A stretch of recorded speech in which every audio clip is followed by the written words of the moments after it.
Hello, we are Alyssa Farber and Nicole Bungo. We are high school sophomores on Long Island. And this is our podcast submission for the All-American High School Film Festival, Women Empowering Women. According to the recent McKinsey study, as a result of the COVID-19 pandemic, 1 in 4 women are contemplating leaving the workforce. This podcast is aimed to promote female empowerment by sharing the career paths of several successful women. We interviewed 6 amazing women working in different fields: computer science, engineering, entrepreneurship, finance, and psychology. Thank you all for this opportunity to learn more about your professions. Our first question is, what motivates you to pursue your career? I always wanted to be of use to society, like go into a career where I do something helpful for society. And I think, being a doctor, being a psychologist, nurse, any of those healthcare professions do that. And I think it's important to give back to the world. For me, it always comes back to community. Built this network over time of these really awesome women in tech. And whenever I have a moment in my work where I feel overwhelmed or it's something maybe initially I don't feel prepared to handle, I have a community to fall back on. So that's definitely something that I appreciate and keeps me going, that I'm very grateful for. And it also comes back to give back, right? Like you can't just take from the community, you also have to give back to it, which was one of the reasons I went back to teach at Girls Who Code. I did some mentoring when I was in college. I think probably the main factor is that it is very exciting to be able to accomplish things. And what I find is if you are an individual contributor, when let's say you're starting out in your job, nobody reports to you, it's just you. It's great. You can get a lot of satisfaction from solving problems and accomplishing things. But when you manage a team like I do, you can do so much more because you have more people. And I think the sense of driving things to conclusion and seeing progress and seeing the results and seeing that people working together. So being able to work with a team like that and create something together, it's pretty exciting. Our second question is, what challenges have you faced throughout your career? When I started working, my boss, who was a woman, I was wearing pants. I was wearing a pantsuit. She came over to me. So it was my first kind of week on the job, and I wore a red pantsuit. But she came up to me and she said, I know this is weird, but you can't wear pants. And I said, listen, why? Why? And she said, it's just a rule. Then there was another time when you don't know how much anybody makes. So you don't know if you're underpaid or if you're overpaid.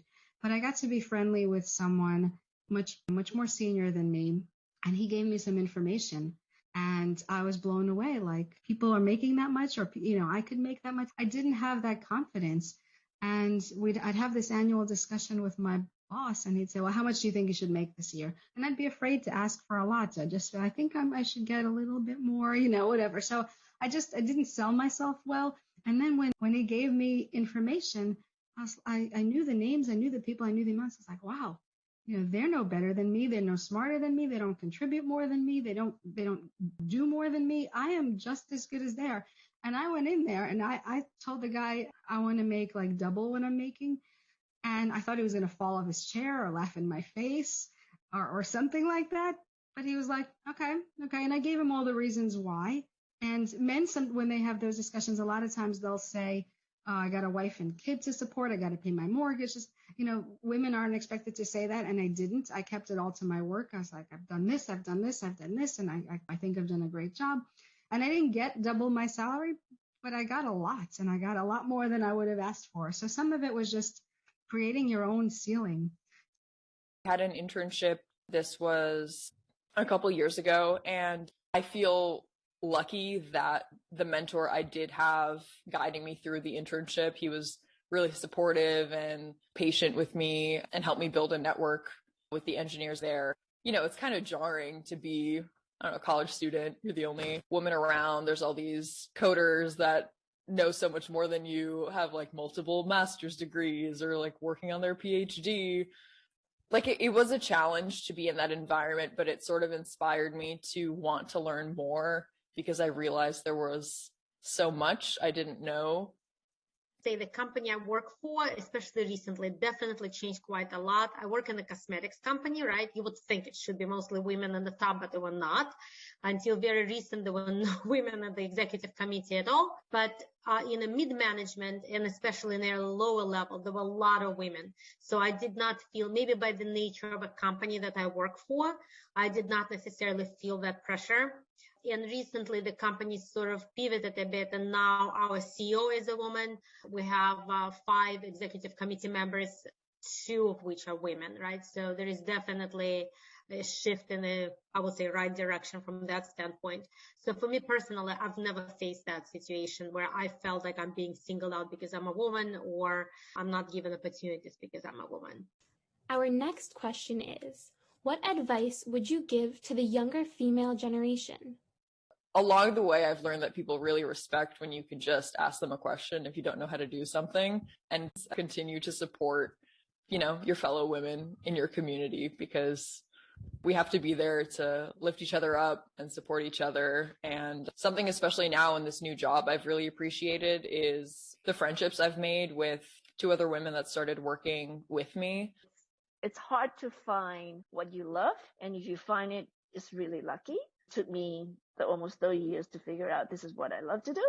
And don't give up. It's the hardest thing because it's so easy to give up being an entrepreneur. Speak up even when you're not 100% sure. Chances are your idea is a good one, and a man sitting in your shoes will speak up. So I would say, don't wait to be 100% sure.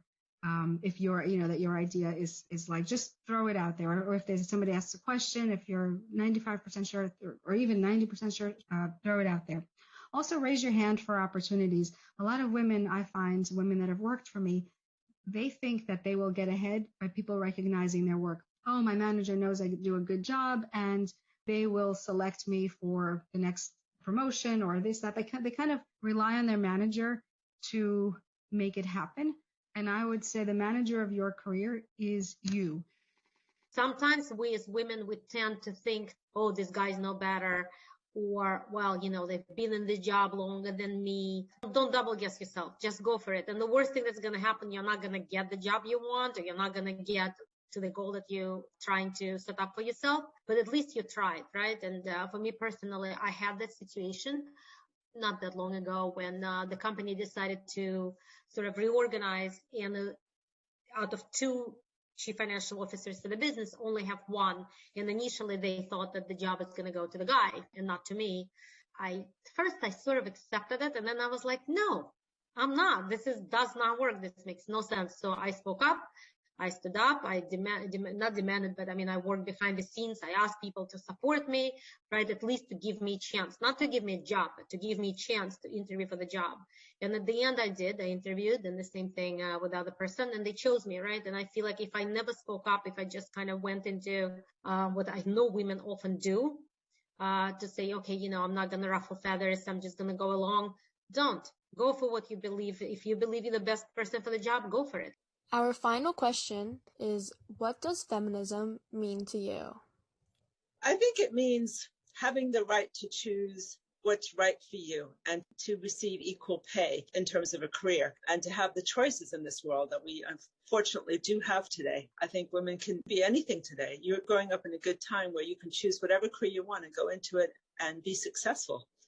For me, feminism means honestly just giving equal opportunity to women.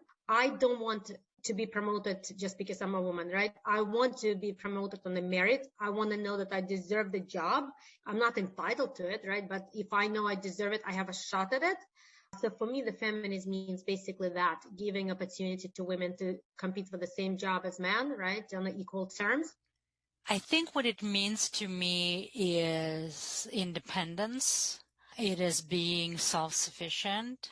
It is having the necessary foundation to be able to be on your own. I feel like there is a big community of women out there who's helping women, and it's getting stronger. Thank you all for sharing your stories and your advice. It's been truly inspiring.